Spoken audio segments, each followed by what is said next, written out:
Hey guys, it's the Ignacio and welcome to my YouTube channel. For today's video, I'm going to be reviewing another backdrop from Lofaris, and at the same time, I am going to show you how to make balloon garland, which is also from their company.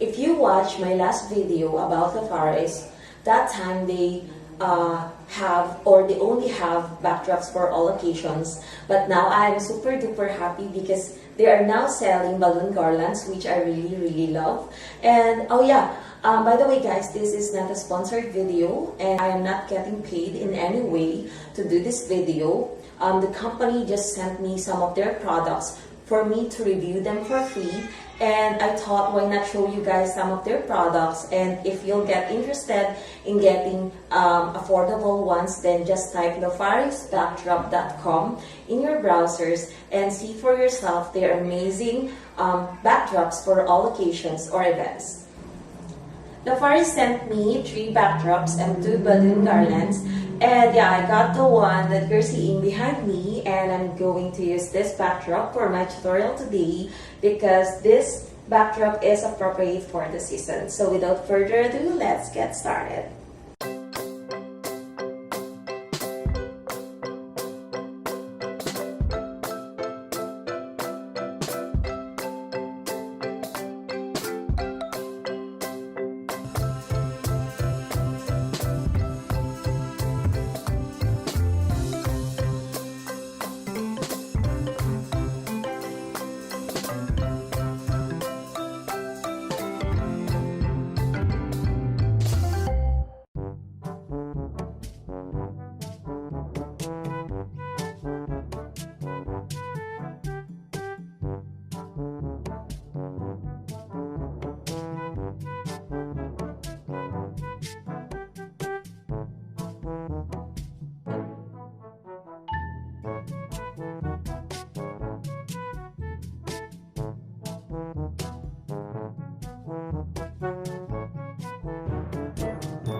So that's it for today, guys. I hope that you enjoyed this video, and if you're new here, please like, comment, and subscribe to my YouTube channel so I can see you next time. Bye!